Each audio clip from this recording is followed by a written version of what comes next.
बिस्मिल्लाहिर्रहमानिर्रहीम।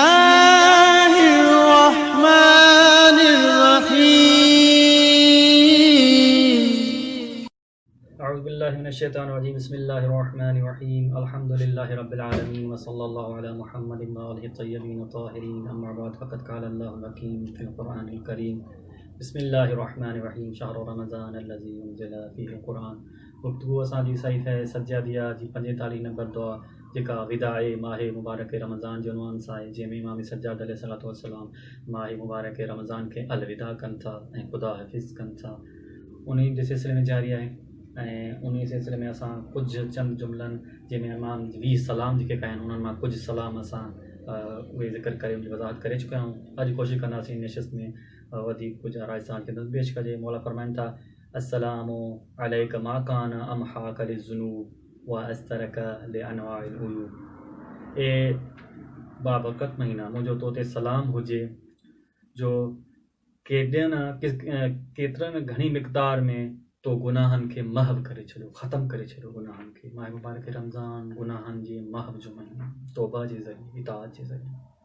वस्तरक लिअनवाइल उयूब, ऐं केॾो न तो ऐबनि खे लिकाए छॾियो। अस्सलामु अलैका मा कान अतवलक अलल मुजरिमीन। ए बहितरीन महीना, मुंहिंजो तो ते सलाम हुजे केॾो न तूं ड्रिघो गुज़री थो मुजरिमनि ते, मुजरिमनि खे जेके अहमियत खां वाक़ुफ़ न आहिनि माह मुबारक रमज़ान, उनखे सख़्तु सम्झनि था। मुजरिम जेके आहिनि माह मुबारक रमज़ान हूंदे बि इताअत खां ख़ुदा जी खां परे आहिनि, उन्हनि ते माह मुबारक रमज़ान सख़्तु थो गुज़रे। मौला फरमाइनि था केॾो न तूं तवील थो गुज़री, उन्हनि जे उन ईअं था सम्झनि छो भला माह मुबारक रमज़ान अञा हले थो, अञा छो ख़तमु न आहे थो, इंतज़ार में हूंदा आहिनि।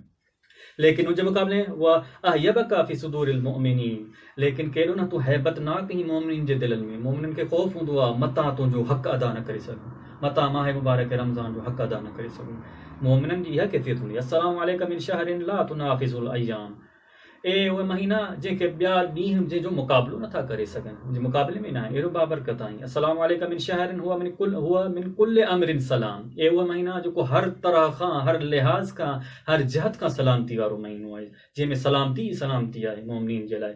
अस्सलामु अलैका गैर करीहिल मुसाहिबा। ए उहो महीना, सलाम हुजे मुंहिंजो तो ते उहो महीना गैर करीहिल मुसाहिबा, जंहिंजो साथ असांजे लाइ नापसंद न आहे, बल्कि असां पसंदि कंदा आहियूं हमेशह असां खां माह मुबारक गॾु हुजे। वाला ज़मीम मुलाबिसा, जंहिंसां उथणी वेहणी ऐं मुआशरत क़ाबिल मुज़म्मत न आहे, बल्कि क़ाबिल मदह आहे, तारीफ़ जे लाइक़ु आहे। माह मुबारक रमज़ान खां साथ हुजे, उन सां दोस्ती हुजे। अस्सलामु अलैका कमा वफ़दत अलैना बिल बरकात। तो ते सलाम हुजे तूं जॾहिं असां ॾे आहीं त बरकतूं, रहमतूं, नेमतूं खणी आहीं। वग़सलत अन्ना दनसल ख़तियात, ऐं जॾहिं तूं आहीं त असां खां गुनाहनि जे केतिरनि गदलाहनि खे साफ़ करे छॾी, असांखे गुनाहनि खां पाक करे छॾी, इताअत जे ज़रिए, तिलावत क़ुरान जे ज़रिए, ख़ुदा जी इताअत जे ज़रिए। अस्सलामु अलैका गैर मुअद्दिन बारिमन वला मतरूकिन सियामु सामन। तो ते सलाम हुजे, लेकिन इन्ही अलविदा त कयूं था, लेकिन ईअं अलविदा नथा कयूं जीअं कंहिंखां थकिजी अलविदा करे तो, तंग अची, न तंग न आहियूं आहियां, असांखे तुंहिंजो दर्द फ़िराक़ आहे, जुदाई जो दर्द आहे। वला मतरूकिन सियामु सामन, न वरी असां तुंहिंजे रोज़नि खां थका आहियूं त असांखे रोज़नि तंग करे वेठो आहे, न असां त चाहियूं था जो जीअं पैगम्बर फरमायो त इंसान खे ख़बर पइजी वञे क़द्र मंज़िलत जी, त इहा दुआ करे त सॼो साल रमज़ान हुजे।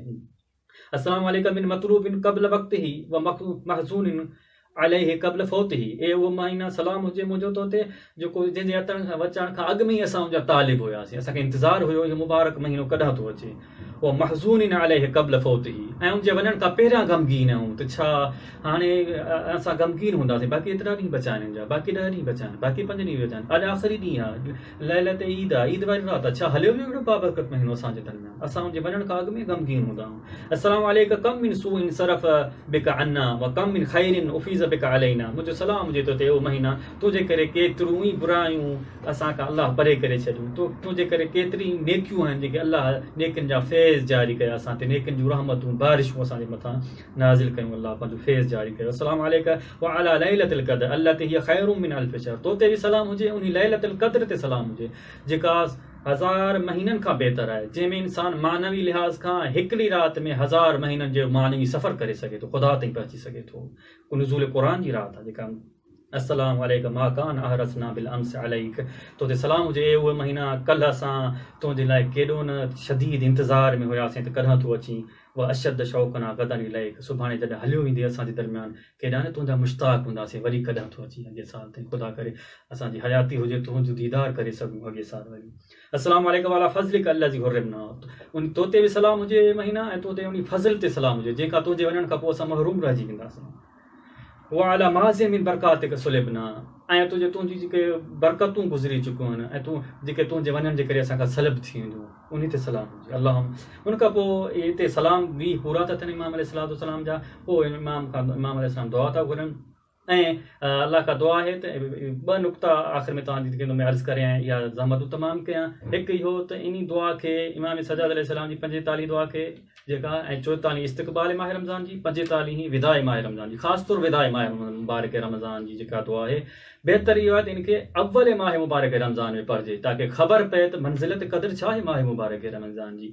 ऐं ॿियो इहो त इंसान दिलि सां अगरि इहा दुआ पढ़े थो त कैफ़ियत बि अहिड़ी हुजे, ईअं न थिए त कूड़ थी वञे ऐं क़ल्बन इंसान वाक़ई इहा हालत न हुजे जेका इमाम बयानु कनि था।